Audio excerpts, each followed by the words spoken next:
God, are you up there? Because we could really use your help down here on Earth. God, are you really up there? The guitar's down here! Woo!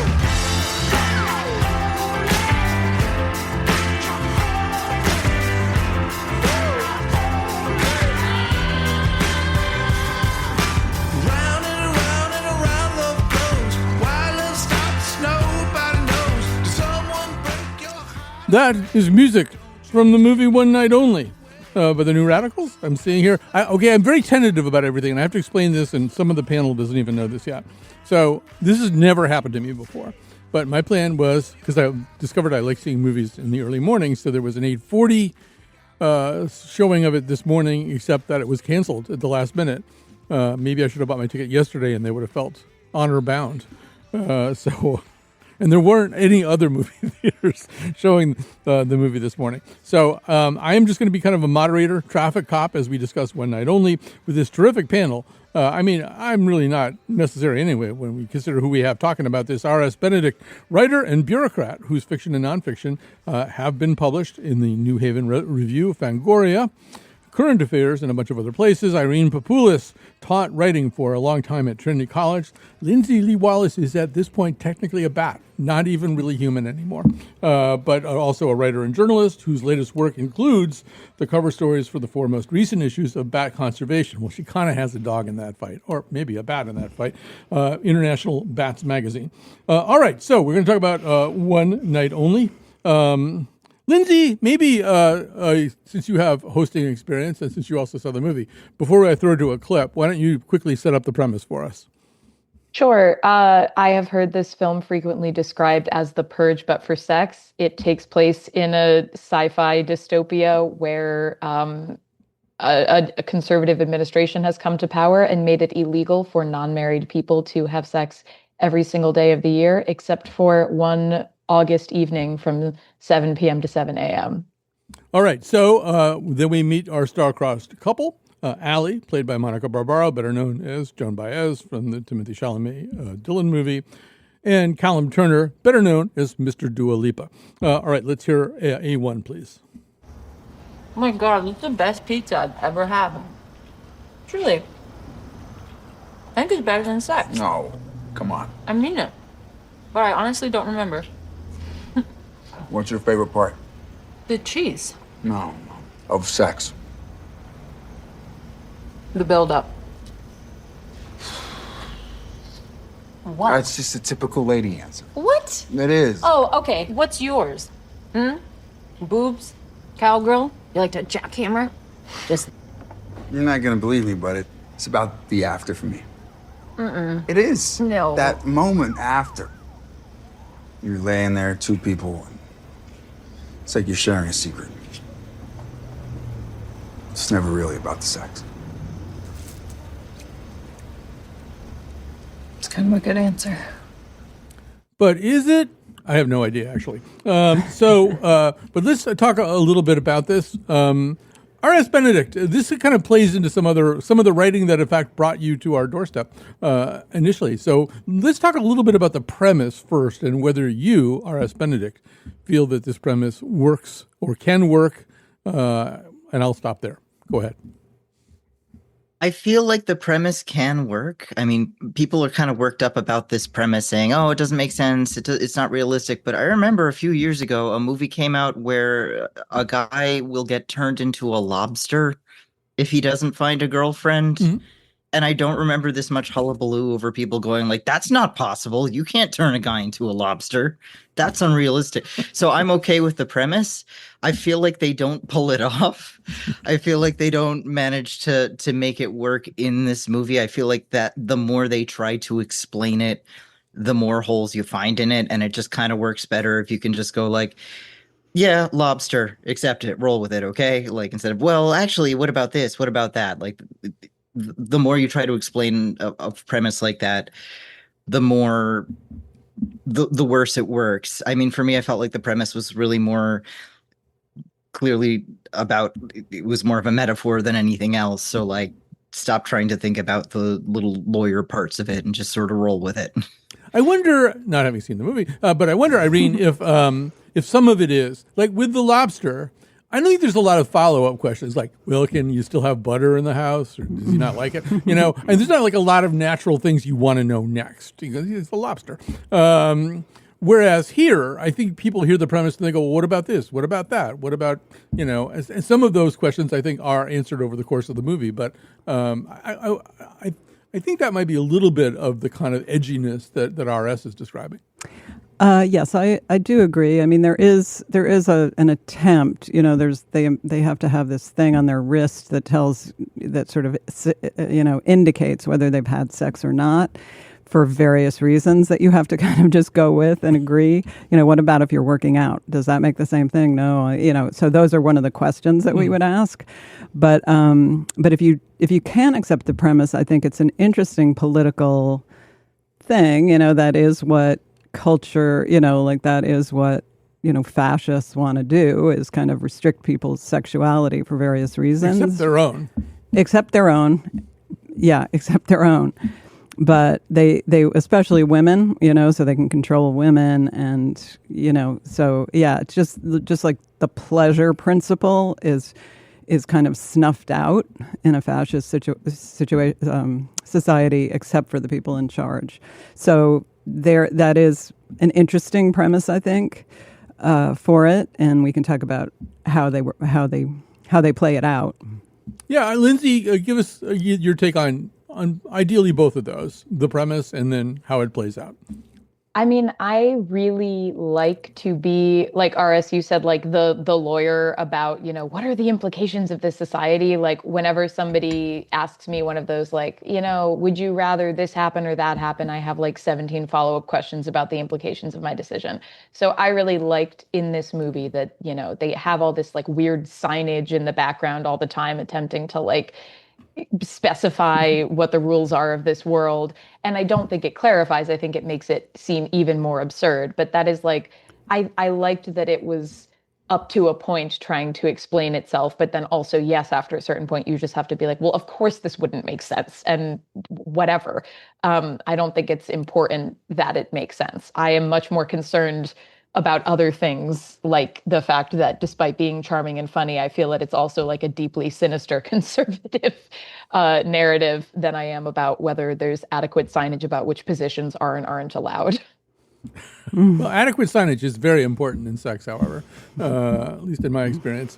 Yeah, I know. And Irene, I also wonder, the term rom-com is getting flashed around here. I'm wondering whether this meets the minimum daily requirements of a rom-com.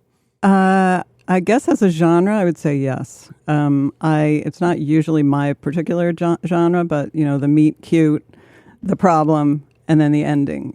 And we can't talk about the ending because we want to avoid spoilers. Right. But it's a very interesting way to conclude it, I think, which kind of moves it away.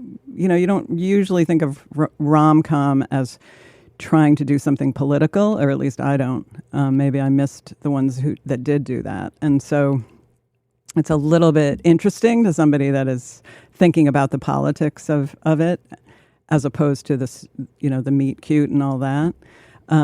But at the same time, it's fun. Mm-hmm. It's fun in a way that a rom-com is fun. Yeah. RS, I feel like it's a movie about, at minimum, dating. And what goes on a date, and what doesn't go on a date, and what can you do on a date, and I think you've suggested that is very much on the table, kind of immediately within and then post COVID. Like what is dating at this point? And I have no idea whether that has changed, but I'm sure you have some thoughts. Yeah, that's what I felt like the movie was trying to get at, was the weirdness of dating in our current era post-COVID and this age of loneliness and isolation, where so much of like sexuality and romance is kind of quarantined almost into this one very limited sphere, and particularly that it's so online and so much on apps. And in this particular sphere, it's like heightened and commodified. Like apps are, dating apps are for profit. There are algorithms that govern it, and that you're in this weird, unnatural space where you're commodifying yourself. You're not really getting time to really meet someone and check someone out. And in this bizarre, dehumanized region, you're somehow supposed to find a meaningful, lifelong love. You're supposed to find that. How? I'm not really sure. Well, you're supposed to find sex anyway. Yeah. Are you really supposed to find a lifelong love in that interval of 12 hours? I'm not, it's interesting. It is. Well, And Lindsay, yeah, go ahead. Just jump in. That's part of what was like so silly about it to me was that you have 364 days a year in this universe to look for a meaningful lifelong love. And then the people in the world who do think that sex is worth enjoying with somebody whose coffee order you don't know get 12 hours. And somehow it feels like the driving narrative of the film is that those 12 hours are like, they take away from everyone else's experience of romance somehow. Like everyone in this movie is at their most ridiculous when they are trying to say that they genuinely enjoy sex. Like it just feels like the movie hates sex, hates people who like sex, thinks that you are at best a fool and at worst a freak if you would ever imagine trying to spend these 12 hours with another person. But it was kind of fun the way they depicted New York City with people in windows, having sex and people on the street, and everybody just kind of like shrugs because, hey, this is the one day all year. And I thought that the city landscapes were kind of cool, kind of interesting the way they did it. But yeah, but it's also, they did it. I agree. They did it as, isn't this ridiculous? Yeah, go ahead. Oh, sorry. No, you go ahead. I liked that because I live in New York City and I'm in my 20s and I date and I go up and down the subway stairs 1,000 times wearing a stupid little outfit and like waste my time with people where I'm like, how did I end up in this situation? And so that part of it, like, that felt accurately depicted. I too have been like, why am I on the J train again? That was a terrible party. This is a terrible party. But something might happen at that party. Yeah. Yeah. RS, I feel as though, I also haven't really dated for a long time, but when I see dating depicted, modern dating depicted in streaming television or movies or whatever, it often seems like it's, if it's a first date and it's working off some kind of app, at least one of the people is, and it's typically the man, is kind of only interested in whether it's going to get to sex and what he needs to say to get to sex, and he doesn't understand that he needs to listen. He just talks about himself all the time. And this is an interesting inversion of it, where 364 days a year, dating is absolutely not about that. I'm just wondering whether they managed to make that idea either RS interesting or appealing or just really weird and disgusting. I think the idea of making the premise solely about sex and not necessarily about romantic relationships at all, like, kind of makes it make a little less sense. Like, okay, why can't you just make plans with someone beforehand and be like, okay, this one time, let's go. That is one of the questions. Yeah. It's a little bit odd, but I do find the part that I found compelling is where our heroine's in a bar and she's talking to a succession of dudes, and one is like a weird kind of gross nerd. One is a kind of sleazy guy who, without making his intentions clear, suddenly decides, oh yeah, you want to be in a group situation, like. And the other one is a guy who has an insanely evil tech job. Like, yeah, that is pretty much the experience of attempting to date men presently. Wow. But I also feel like, yes, and it's not like I would have wanted to hang out with any of the guys that she talks to, but I also feel like this is the one night a year when everyone is allowed to have casual sex, and like the social contract is that most people are interested in doing that. And like, yeah, this guy is doing card tricks and they're dorky and she's so put off by them. But also it's like, yeah, dorks have sex too. People do card tricks. Like, it's not like a crime for somebody to flirt with you by doing a card trick. It's not a crime for two people on the one night of the year when everyone is assumed to be seeking out casual sex to be like, maybe we could have sex with as many as 3 people. Like, as though that's, horror of horrors. She's got to get out of there right away. Like, these are all things that might have been spread out over the course of a whole year, but you've got one night to do them. So people are being matter of fact about it. And she's like, why aren't you romancing me and my plunging neckline and my spangled sparkly dress the one night of the year we're allowed to do these things. Yeah, I think it's interesting because in a way the movie is pushing together two types of stories, and one of them is, oh, look at all the men that women date when they go on dating apps or that are available, and let's think about that in terms of who they are. But it's also, yeah, but you only have 12 hours, so let's get going, kind of a feel. And they don't quite mesh in the movie, I would say. Is it, RS, is it, I maybe come from a time, I come from a planet, on my planet, sex is like really exciting, and it's often depicted as very exciting. And I'm wondering, I do know things about the plot that we can't reveal and stuff like that, but does it feel exciting in this movie? Is it an exciting, stimulating thing, or is it just this thing that, you've got this one free pass and so you better use it? In this movie, it is a comedy, so it's kind of played for comedy a lot. I think there are moments of like excitement, but the reality is, this is a romantic comedy where here is this guy and here's this girl, and they're supposed to end up together. So a lot of contrived things happen to make sure that these two have to be together. Oh my goodness. So, Lindsay, I think we have to talk about the Gluck of it all. This is not our first time out with this particular filmmaker who made Easy A and who made Anybody But You, whatever it's called, which is the Sydney Sweeney. Could I also just quickly say, this is my one opinion contribution here. There needs to be some regulation of what movies are allowed to say that they are based on Shakespeare. Because Anybody But You or Anyone But You is supposedly based on Much Ado About Nothing. By that metric, Shaft is based on Othello. I don't even know why they think that. But I know, Lindsay, you have some opinions about this director, and I'd be excited to hear them.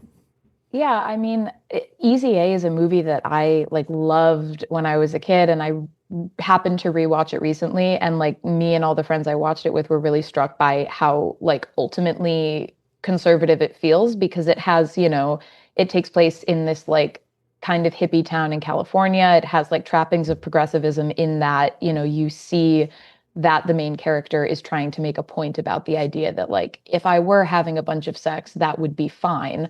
But ultimately, the reason that she, deserves to be treated well in that movie is that she actually isn't having a bunch of sex. And that's important. And similarly, in terms of being an ultimately conservative project, but from a different lens, I just think Anyone But You is one of the most boring movies I've ever seen. I fast forwarded through at least half of that movie, and I really don't do that.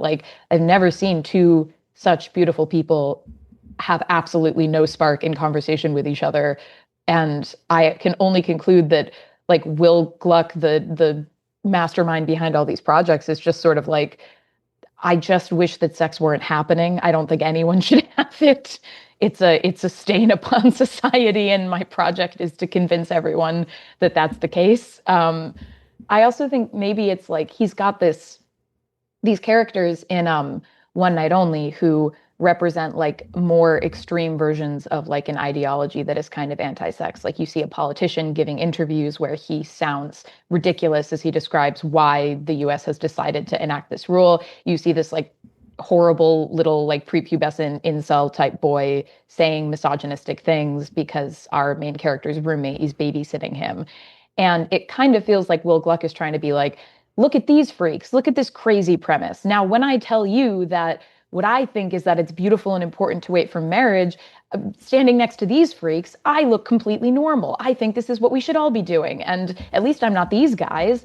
And it does feel like a no matter how funny and charming this movie is, no matter how much or little chemistry, which I'd say it's about middling, Callum and Monica have, it just, that feels like the ultimate project of it to me. And he's making either movies like that or children's movies. So I just think a 30-minute short film of Lindsay explaining why Will Gluck is a problem is something that I would definitely watch. Me too. And might be Oscar nominated too. Can I just ask you guys about the rest of the cast? The cast list seems like it was some kind of auto cast generator, thing where you just put in a couple of clues and you push a button and a whole bunch of names comes up. So in this movie, somehow, are Molly Ringwald, LeVar Burton, Maya Hawke, Charlie Gillespie, Michelle Hurd, I'm just skipping over a few of them, Mike Birbiglia, Nicholas Braun, Pete Davidson, Bobby Cannavale, and apparently because Nicholas Braun did not read well for the role of Flava Flav, Flava Flav is playing himself in this movie. I don't know, RS, or can anybody talk? Are there any standout performances? I guess is what I'm really asking. They're all very quick, except for Molly Ringwald and LeVar Burton, who are kind of funny. I don't know. What do you two think? But I thought it was really fun to see Pete Davidson pop up for a few minutes, and let's see who. You're not selling this with your tone of voice. Yeah, sorry. The decision to cast Molly Ringwald in this movie is interesting to me because she's representative of a type of teenage rom-com that people hearken back to talk about like what romance and dating should be like, and then you see her in this, and she's got to participate in the one night only, and it's like, oh, how we've fallen from the days of Pretty in Pink or whatever. How about you, RS? Any performances jump out at you? I just thought Flava Flav looked a little rough, man. He might need a little more time on sleep and skincare. That's my favorite thing anybody said all day. It's hard for me to picture Flava Flav deteriorating, but I'm going to take your word for it that he's not himself these days. Julia, is it Julia Fox? Is that her name? Yeah, the bartender. Yeah. She really did a nice job, I thought, with her character and with her attitude and everything. All right. So I don't know. Maybe we need to wrap this up with just sort of. I feel like you're all a little ambivalent, but starting with you, Irene, and we're going to go around the table, so to speak. Would you recommend that someone go see this movie? That's what a would good you say question. to them? Yeah. I would say if you've seen Lindsay's documentary about this, then yes, because you'll have an insight that's very useful. I would say it's a fun experience, but when you think about what it all adds up to, it could be a little disturbing. RS, what's your final verdict? I don't think I'd recommend it just because I didn't think it was that. I don't think the jokes landed. Like, for me, it's a rom-com, but the humor wasn't very funny. I appreciate what they're trying to do and the subject that they're trying to deal with and trying to address something or get at something, but I just don't think it really succeeds. It's being explained to me in Slack what Flava Flav does, and I actually do think that's funny. But all right, you get until we make the documentary, Lindsay. This will be your final word on this particular part of the Gluck oeuvre. I just think that this movie is like, it has the energy of like an evangelical youth pastor wearing a leather jacket and riding a motorcycle. Like he's going to like sit on a chair, turn around backwards and be like, listen, I know sins of the flesh seem cool. We all like want to have sex. And that's why we need a higher power. Like it's got jokes. They want to have sex, but ultimately deep down they're romantic and they know that they shouldn't. And like, that's what this feels like to me. He's going to like pull out an acoustic guitar and be like, abstinence. And it's like, okay. I'm getting more and more excited about my documentary. All right, we're going to take a little break here. We're going to come back. We're going to talk about a shorter movie, which I actually have seen also, and some of the implications of both of these works. Everywhere I look around,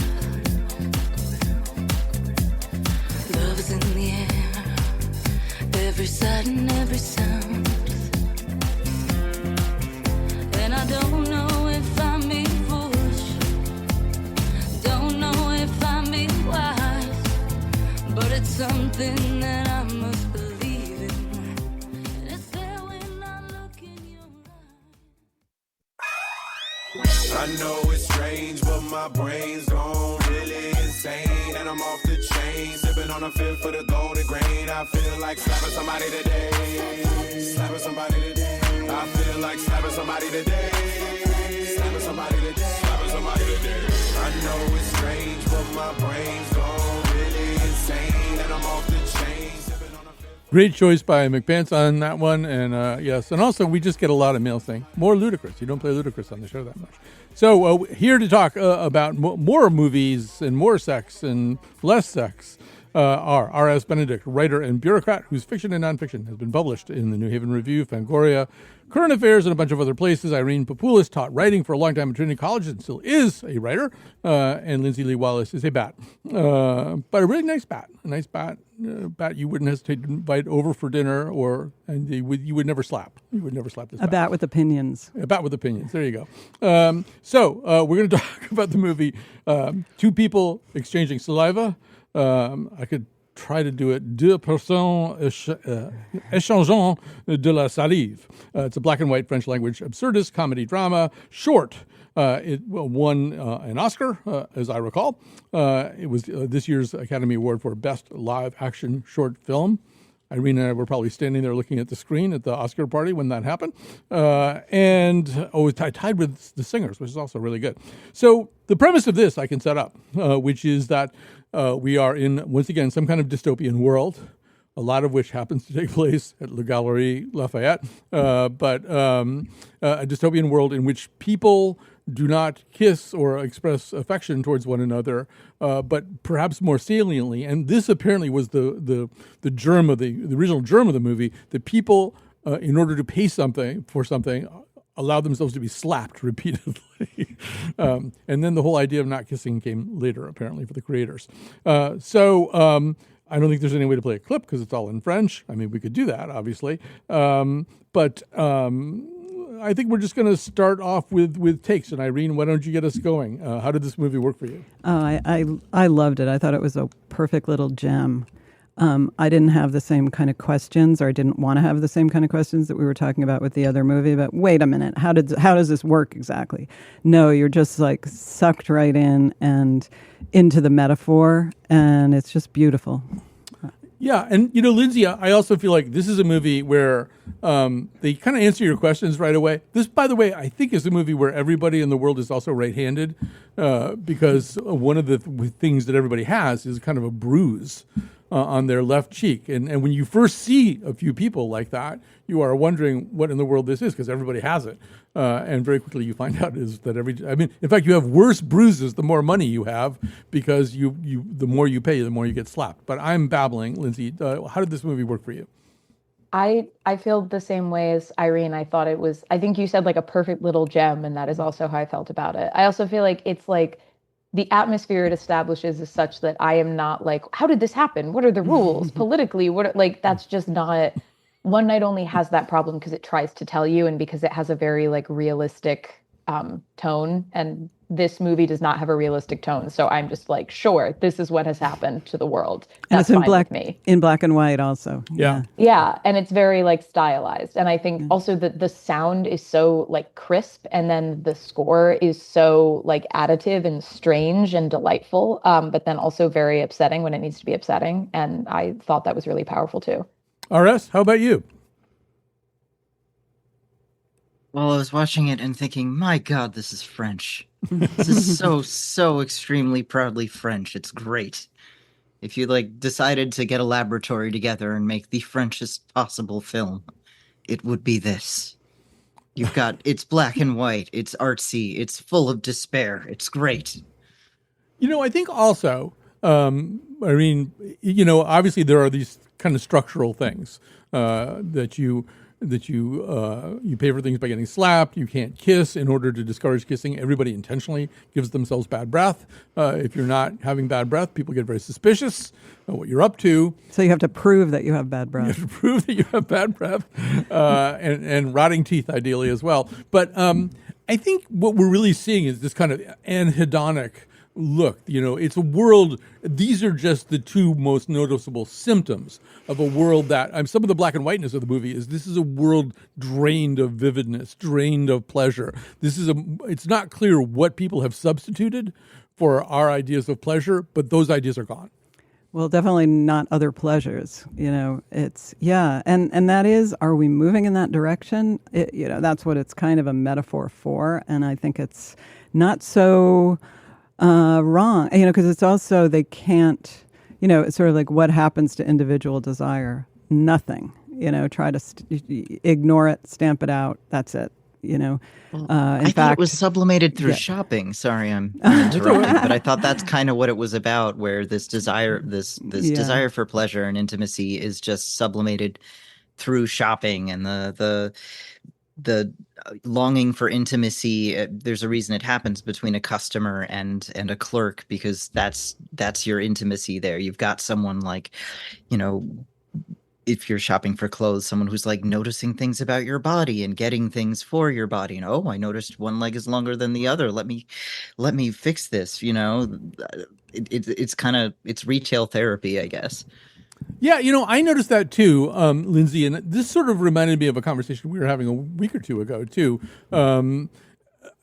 Because in learning more about Jeffrey Epstein, one of the things that I discovered was that what he was really good at was figuring out how various rich and powerful people were really not being taken care of very well. And nobody was noticing that one of their legs was longer than the others. But he'd be there with a shoe insert or whatever. That there was this sort of class of entitled people who, in fact, had gotten wherever they gotten and acquired all their money, however they acquired it. But they didn't really necessarily even have the kinds of nurturing personal relationships that I think sort of make life good and worth living. And I saw that here too. Like the thing that makes this, the marquee relationship between these two women stand out is that Angine has decided to wait a minute. Angine's the worker, the the worker is Malaise. Malaise is the worker. Okay, Malaise has figured out that nobody's taking care of Angine, and so she steps forward to do it. And in a way, that's what becomes the tenderness that seems so inviting and yet so impossible in this movie. I don't know what question I'm asking you, Lindsay, but you'll know what to answer.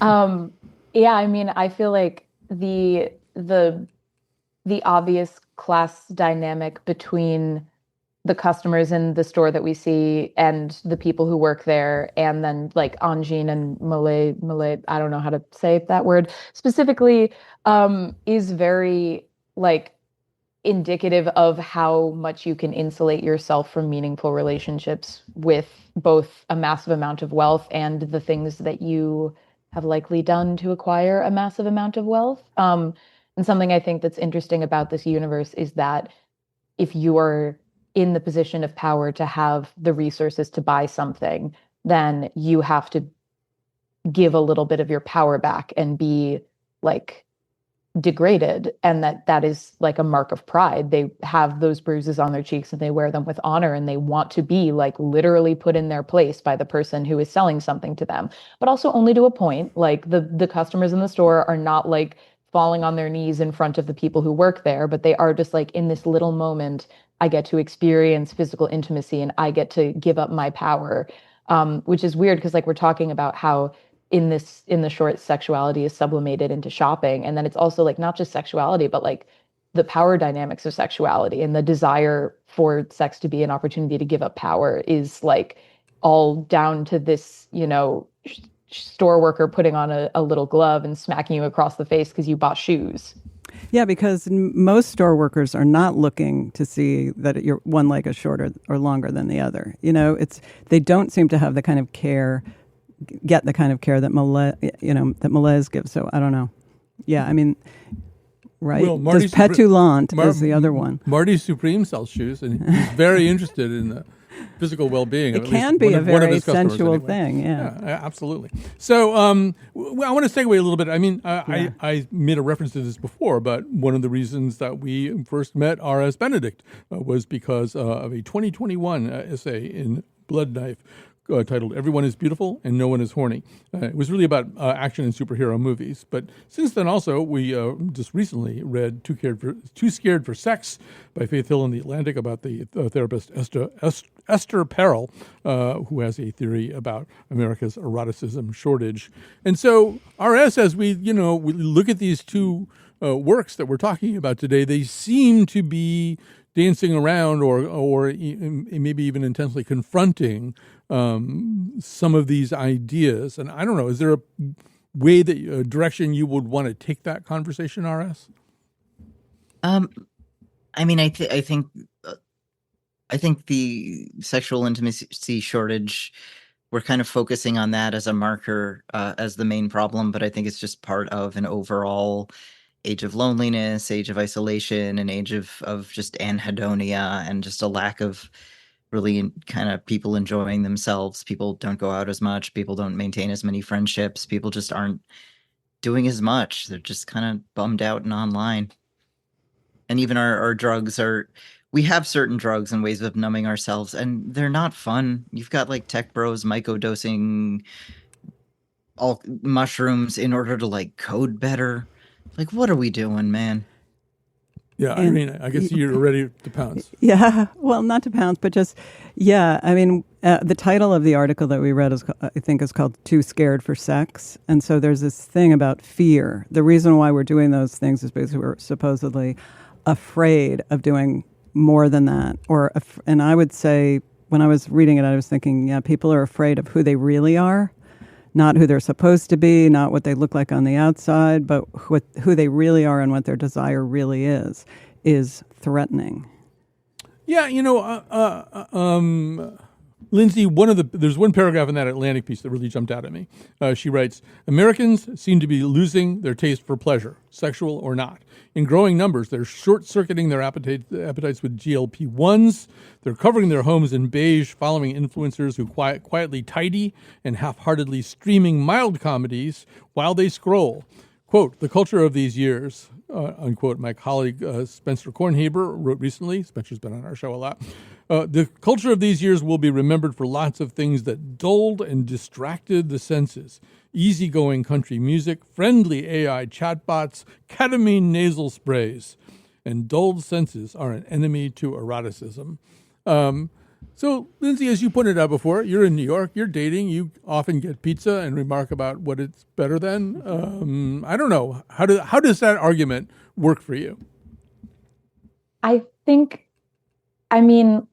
feel like the idea that everybody is very afraid to feel things too intensely is something that like I don't personally relate to, but feels societally true. And then I'm like, well, maybe the fact that I don't personally relate to it and I don't see it being the case for the people around me suggests that like we've got a cultural idea being pushed on us rather than a feeling that we all share. And maybe if we talk to each other more about the fact that we actually really don't want to be numb, we want to feel things, realize that that's something we all share with each other, it would be helpful. But we can't because we're too afraid to talk to each other. So I think that like we're really there's like a body maintenance push happening in a very intense way with like wellness culture and like you mentioned GLP-1s. There are all of these workout fads and things we're afraid to eat and things we're afraid not to eat. And it feels like your body is the one like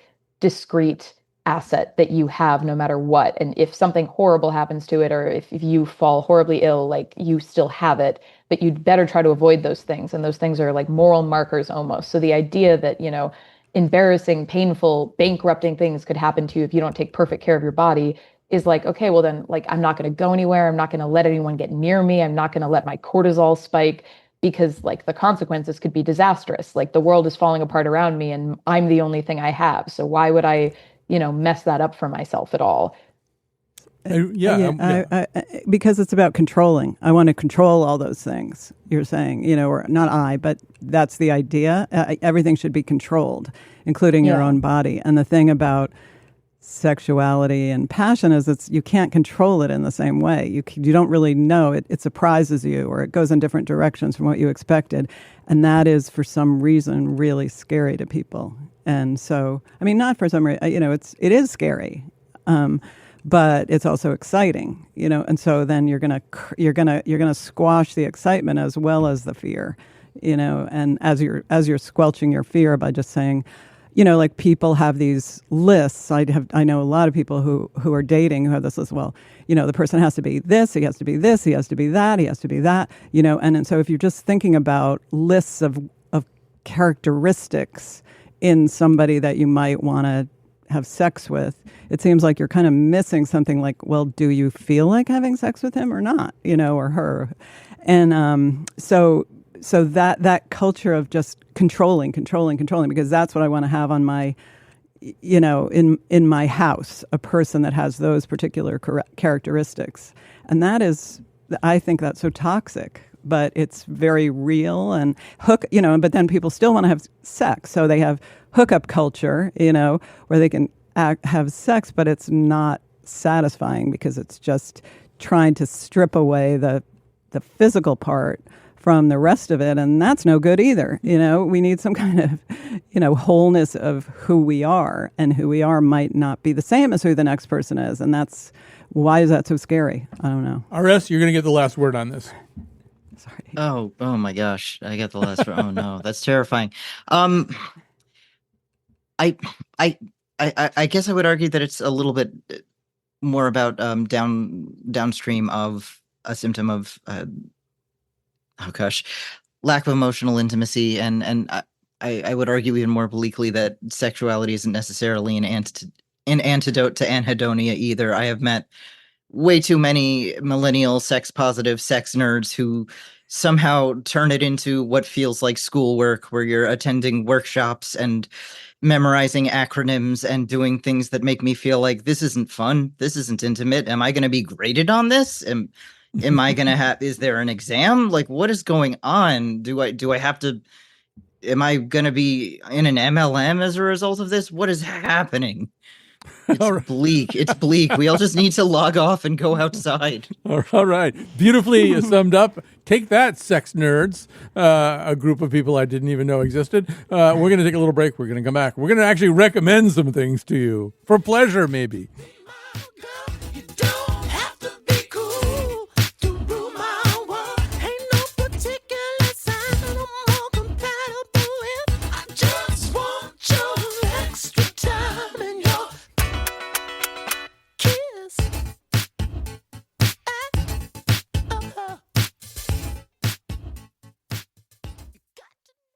We are back. I am so grateful to Eugene Amatruda, the Jedi Master, who is our technical producer today. I think Dylan Ray's helped out. I think maybe he didn't do anything. I'm going to withdraw that remark.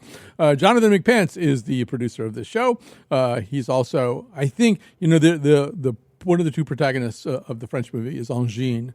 And I'm thinking that I would have to see some proof that Jonathan McNicol is not one of the two people in Angine de Poitrine, the Canadian math rock duo, which seems very McNichol somehow. All right, so we're going to make some recommendations. R.S. Benedict, why don't you get us going? I am going to recommend a book that was recently translated into English from Japanese. It's Sayaka Murata's Vanishing World. It is about a dystopian near future in which sex between married people is banned. It's considered a form of incest.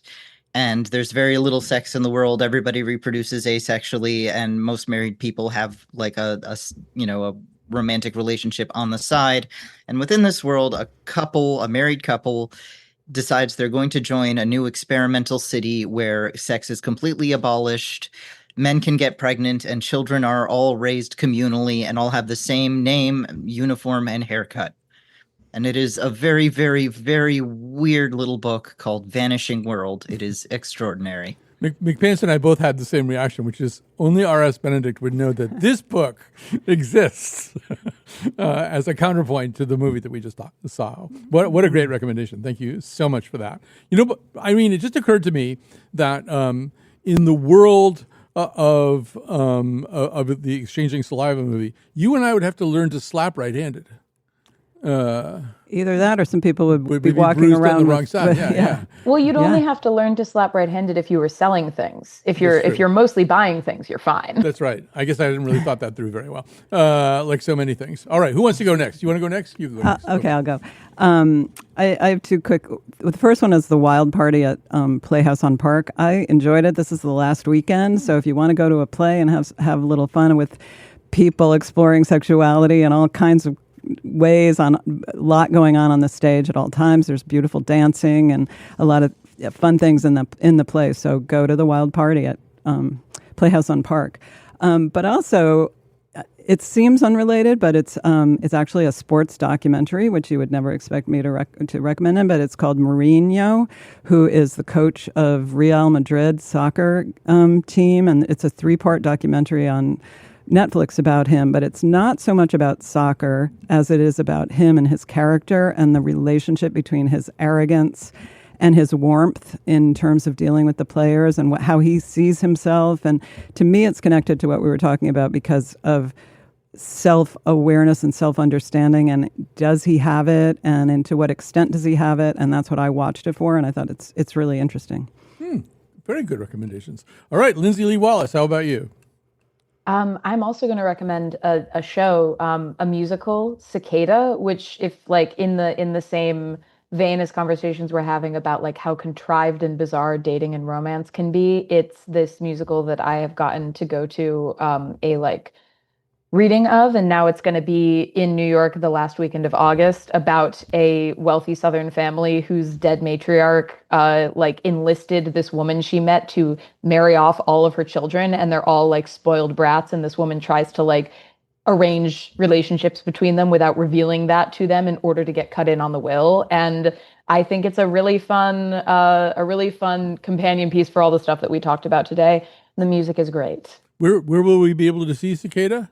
Oh, sorry, the Chain Theater in New York the last weekend of August. We have one weekend. It's like the movie. It's like one weekend. Yeah, I only? mean, exactly. We'll just think how short a cicada's life is. All right. So I'll recommend a few things. I meant to do this, I think, last week or something. But if you're looking for a movie that you could watch with a group of people of different ages and different sensibilities, and one that has popped back up on HBO is The Hunt for the Wilder People. This is a Taika Waititi movie. It stars Sam Neill, who we're all mourning a little bit, and as well as a whole bunch of other perhaps less well-known people.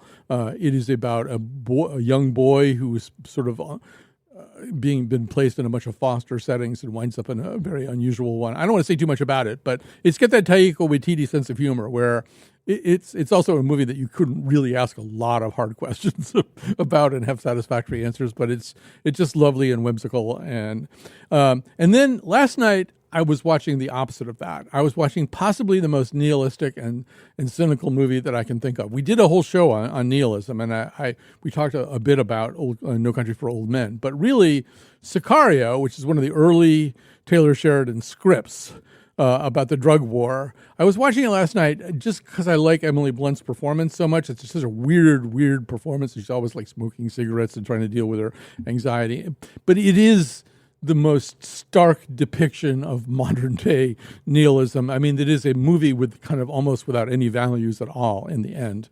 So, I mean, if you're looking for a little, picker up or a little lifter up, or don't watch this movie. But it just as a statement about sort of where we're at. It's very bleak, but also very compelling. And Benicio del Toro and Josh Brolin, always very fun to watch. The last thing I'm going to say is in a general way, and it sort of works in the opposite direction of a lot of the things that we've been talking about lately.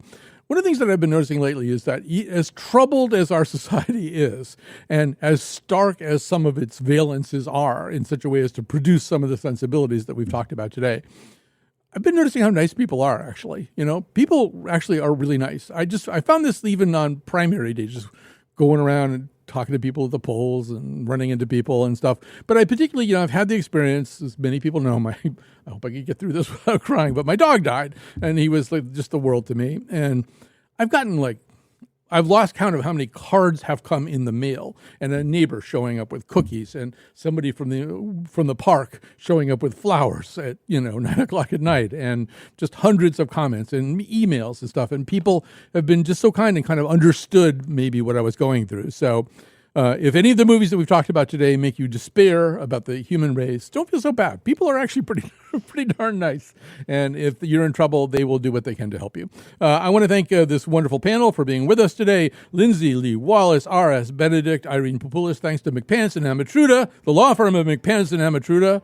If you've had a slip or fall injury, I would recommend contacting them immediately. They will get you a settlement. I already said that one. Avon, Farmington. Yeah. You are the red.